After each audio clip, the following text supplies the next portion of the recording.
No ano de 2004, eu, César Soares, lancei pela editora Atos, no Rio de Janeiro, este livro, Deus e seu povo no deserto.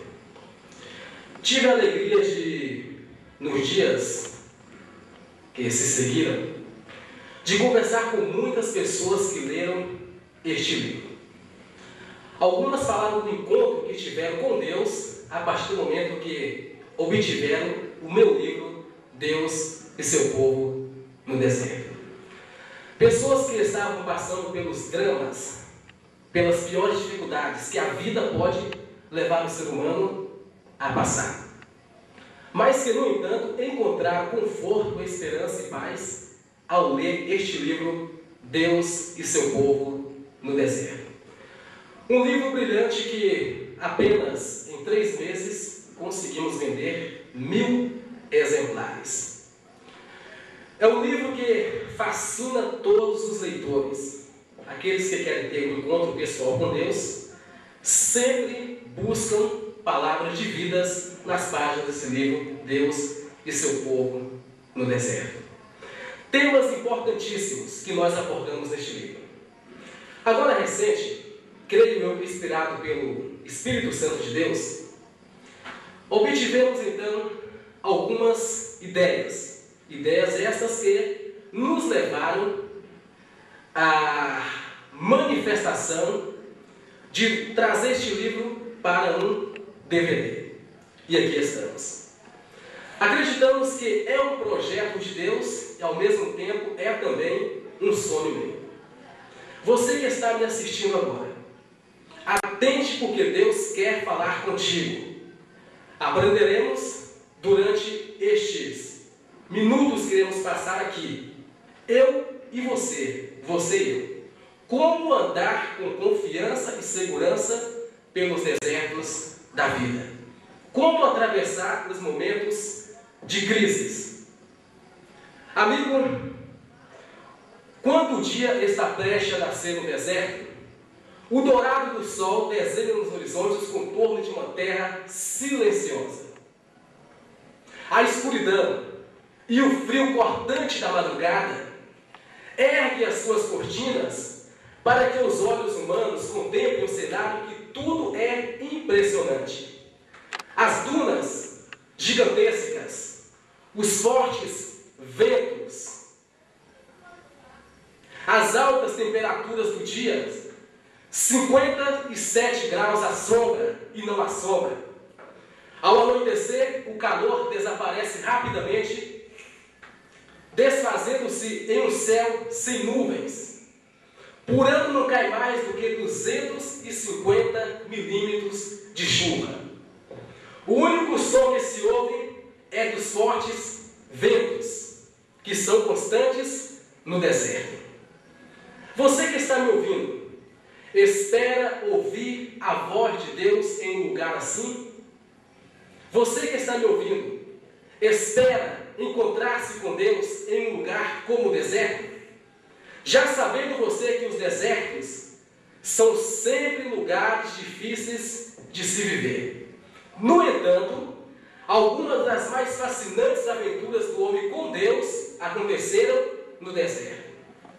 Neste lugar, Elias, o profeta, teve a sua visão mais profunda de Deus. Escutou a sua voz com maior nitidez. Davi, um conhecido da Bíblia, que você conhece a sua história, escreveu a maioria dos seus salmos enquanto fugia da perseguição de Saul. No deserto praticamente não há vida, mas foi exatamente neste lugar que João Batista apontou para Jesus, o autor da vida. O Novo Testamento começa no deserto, aonde João prega e Cristo é batizado, e termina na ilha deserta, aonde João, o amigo íntimo de Jesus, recebeu a visão do Apocalipse. O deserto da Judéia, um deserto bem conhecido, ele marcou o retiro de oração de Jesus. Já o deserto da Arábia testemunhou o período de preparação de Paulo. Paulo, o discípulo do Novo Testamento, o apóstolo, aquele que escreveu cartas brilhantes, aquele que esteve próximo a Jesus, aquele que testemunhou do amor de Jesus. Sendo assim, não é de se estranhar que sempre quando Deus quer nos ensinar algumas das suas mais importantes verdades, Ele sempre irá nos conduzir aos desertos. Não me refiro necessariamente ao deserto físico, mas aos desertos de circunstância que cada um de vocês, que você que está me assistindo, que você que está me ouvindo, conhece muito bem. Porém, é importante que você tenha consciência de uma coisa. Está no meu livro, na página 59. Não existe deserto no qual Deus não esteja. É na escassez dos desertos que encontramos as provisões para as nossas maiores necessidades. Venha de onde vier, seja o que for, uma desilusão sentimental, a perda de um filho para o mundo das drogas ou para a prostituição, seja a chegada da velhice, seja a perda do seu emprego, não existe deserto no qual Deus não esteja. E é na escassez dos desertos que encontramos as provisões para as nossas maiores necessidades. Os maiores telescópios e radiotelescópios do mundo, eles estão instalados nos desertos. Os cientistas dizem que são os lugares ideais para poder ver e ouvir o que se passa no céu. Eu estou convencido de que na vida espiritual também é assim. Alguns amigos íntimos de Jesus, do Velho Testamento, passaram períodos da sua vida nos desertos. Um deles eu quero destacar. Entre outros, também, que iremos falar também aqui, nesse momento, para que você possa estar consciente do que é ser conduzido ao deserto, a fim de aprimorar a sua comunhão com o Senhor. Eu quero falar de Moisés.